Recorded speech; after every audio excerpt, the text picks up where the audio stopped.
हाथरस मामले पर supreme court में यूपी सरकार ने क्यों दाखिल कर दिया बिना मांगे हलफनामा, और सुप्रीम कोर्ट ने यूपी सरकार से पूछे कौन से सवाल।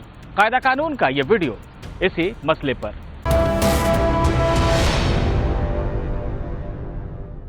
सुप्रीम कोर्ट में हाथरस मामले पर आज सामाजिक कार्यकर्ता सत्यामा दुबे और 2 और याचिकाकर्ताओं की याचिका सुनवाई के लिए लगी थी।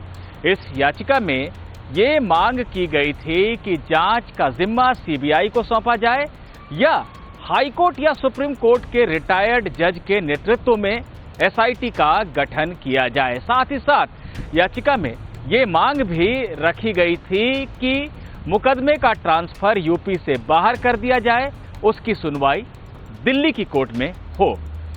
मामले की सुनवाई आज होनी थी। आमतौर पर यह होता है कि जब किसी मामले पर कोर्ट सुनवाई का फैसला लेता है और उस पर राज्य सरकार से जवाब मांगता है, नोटिस जारी करता है, तब राज्य सरकार जवाब दाखिल करती है। लेकिन इस मामले में यूपी सरकार ने मुस्तैदी दिखाई, सुनवाई शुरू होने से पहले ही हलफनामा दाखिल कर दिया।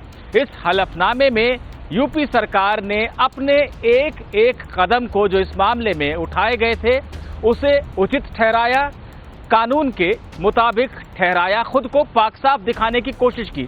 यूपी सरकार ने कहा कि 14 सितंबर को मामला सामने आने के बाद रिपोर्ट दर्ज की गई।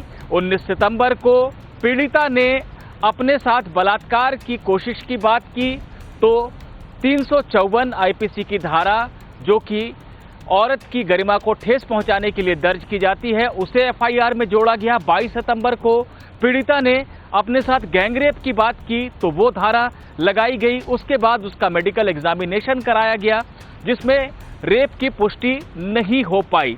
दुर्भाग्य से पीड़िता की मृत्यु हो गई इलाज के दौरान।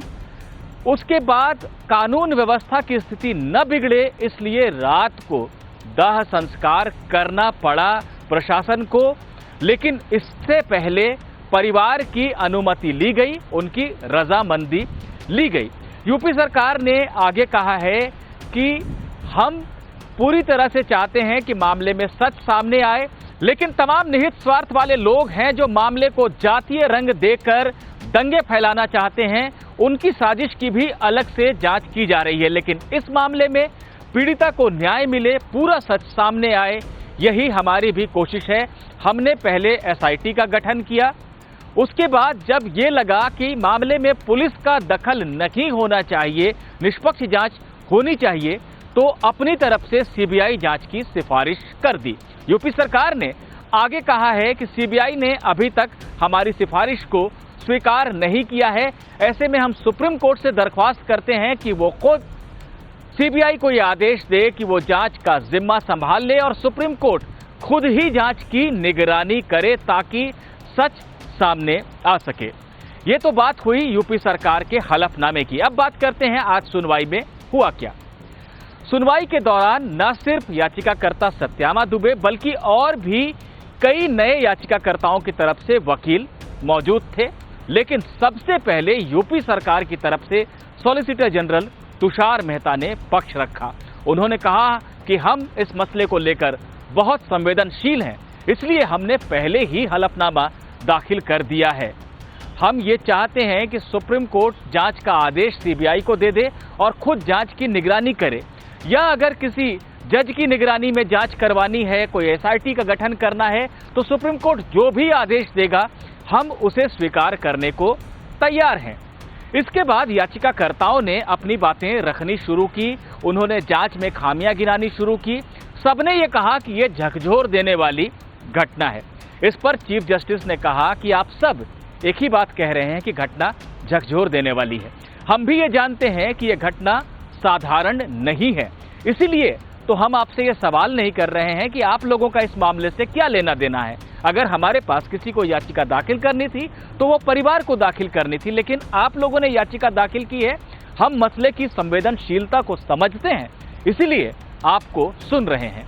इसके बाद एक याचिकाकर्ता की तरफ से वरिष्ठ वकील इंदिरा जयसिंह ने कहा कि मामले में गवाहों की सुरक्षा होनी चाहिए, ये सुनिश्चित किया जाना चाहिए कि उनको अच्छा वकील मिल सके, नालसा के जरिए वकील दिलाने की कोशिश की जाए। इस पर चीफ जस्टिस ने कहा कि आप किसी तीसरी संस्था को क्यों इस मामले से जोड़ रही हैं।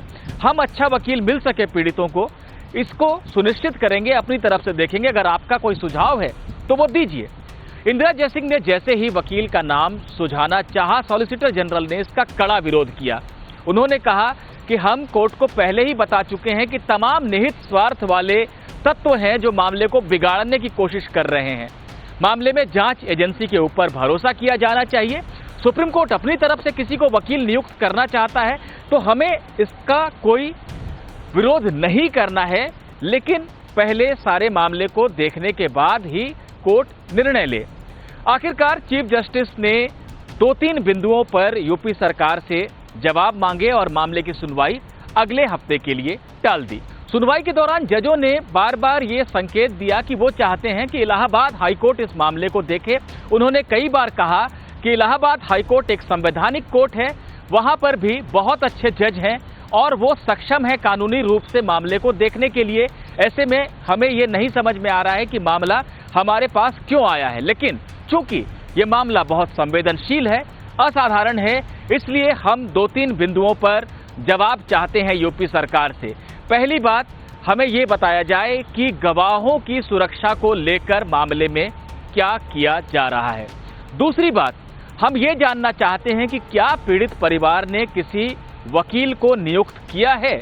अगर ऐसा नहीं है तो हम ये देखेंगे कि कौन वकील अच्छी तरह से पीड़ित परिवार की पैरवी कर सकता है। तीसरी बात जो सुप्रीम कोर्ट ने जाननी चाहिए वो ये थी कि इलाहाबाद हाईकोर्ट में मामला किस स्थिति में है।